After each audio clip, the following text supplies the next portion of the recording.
The following video was taped about 2 Our weeks home ago. has been paralyzed by the storm. Thousands of people have yet to get home. A commute has turned into a 12, 15, 16-hour ordeal. A lot of people saying it is simply unacceptable. They do not understand why they're in the predicament, why they're stuck by the side of the road, why they've been forced to abandon their car. America would not be paralyzed as often if they paid attention to the alternative media. Instead, it's too tempting for lemmings to see another tramp with a wardrobe malfunction, or what Justin Bieber is up to. We have a foreign, ineligible, illegitimate mayor stooge squatting in our White House with a beard, a transvestite who married him so they look normal to the public.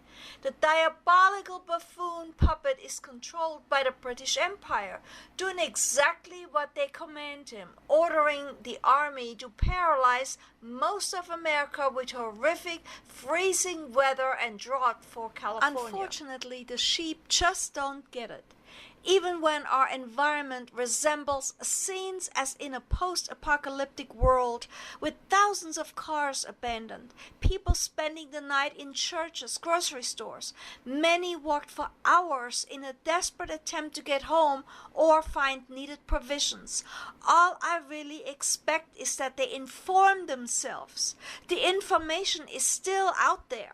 These unfortunate souls struggle through horrific man-made weather, tornadoes, hurricanes, or whatever, while almost all of them have no clue who is responsible.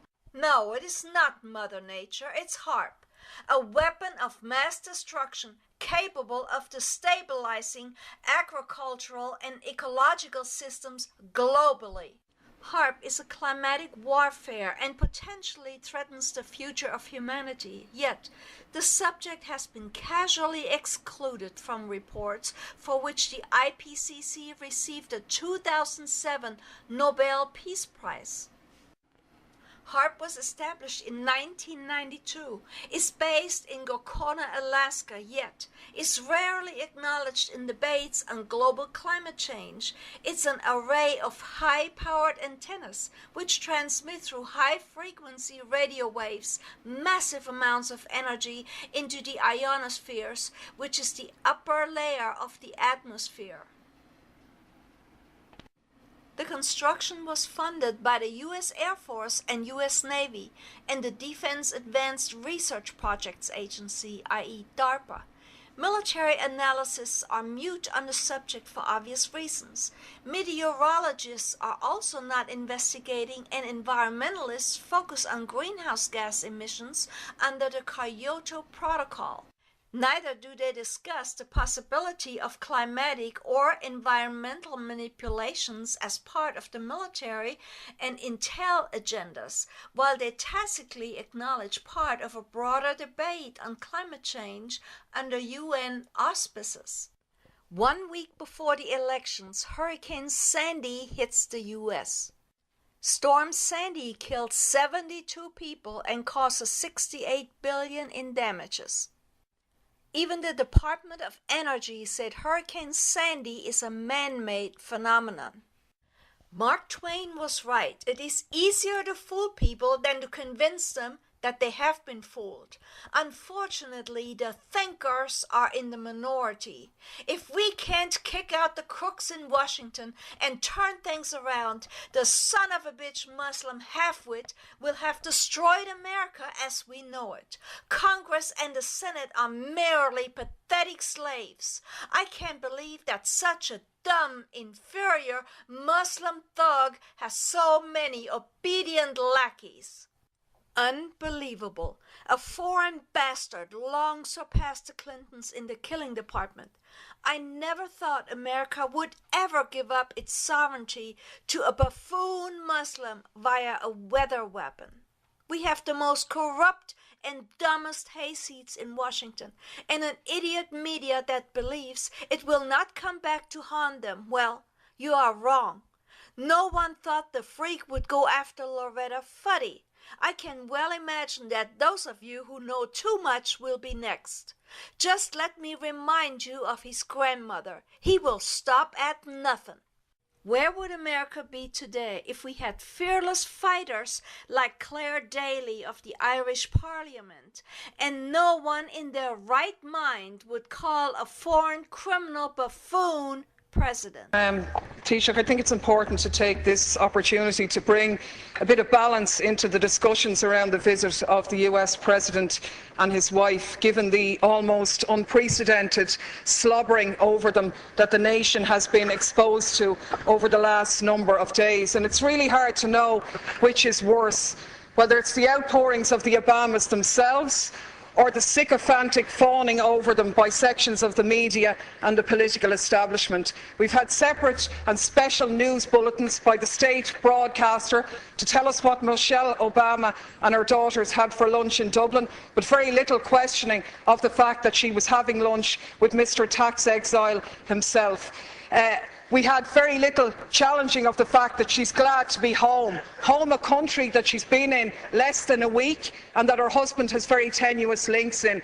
And of course, the biggest irony of all, the protestations of Obama himself in his speech to the children in Northern Ireland about peace, when he said, "Those who choose a path of peace, I promise you that the United States of America will support you every step of the way. We will be the wind at your back." Now I ask you, is this person going for the Hypocrite of the Century award? Because we have to call things by their right names. And the reality is that by any serious examination, this man is a war criminal. He has just announced his decision to supply arms to the Syrian opposition, including the jihadists, fueling the destabilisation of that region and continuing to undermine secularism and knock back conditions for women. This is the man who is in essence stalling the Geneva peace talks by trying to broker enhanced leverage for the Syrian opposition by giving them arms, and to hell with the thousands more who lose their lives, or the tens of thousands more who will be displaced as this war goes on.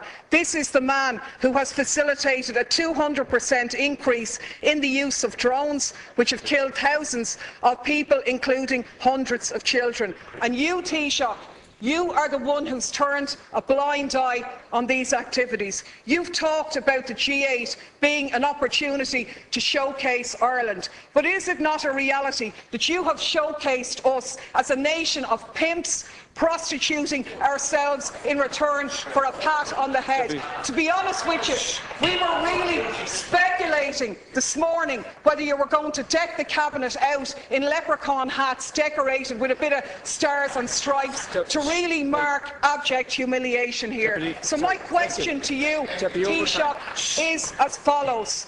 What steps are you going to take to follow in the correct statements and the correct decision of your colleague Taoiseach Eamon Gilmore, who voted against the lifting of the arms embargo in relation to Syria? What steps are you going to take to ensure that no weapons for Syria are going to go through Shannon in breach of our international laws on neutrality? What steps are you going to take to showcase this country not as a lapdog of US imperialism, but as an independent nation with an independent foreign policy? My goodness, I could listen to this lady uninterrupted for days. America has cocaine-addled squatters in our White House, ancient idiot drunkards who belong in the loony bin, so-called lawmakers who are actually lawbreakers and belong in jail. These whores think they are above the rest of us, yet cry and pee their pants. That goes for the jugular criminal Pelosi and all of the other witches like Epstein and one horrific black witch, Sheila Lee Jackson.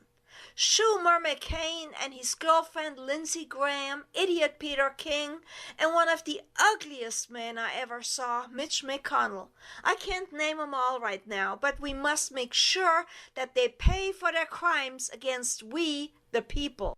If we still had the brave, instead of the scared into submission yokels, America would still be free. It is the duty of every Muslim to keep striving until all governments have been converted to Sharia law.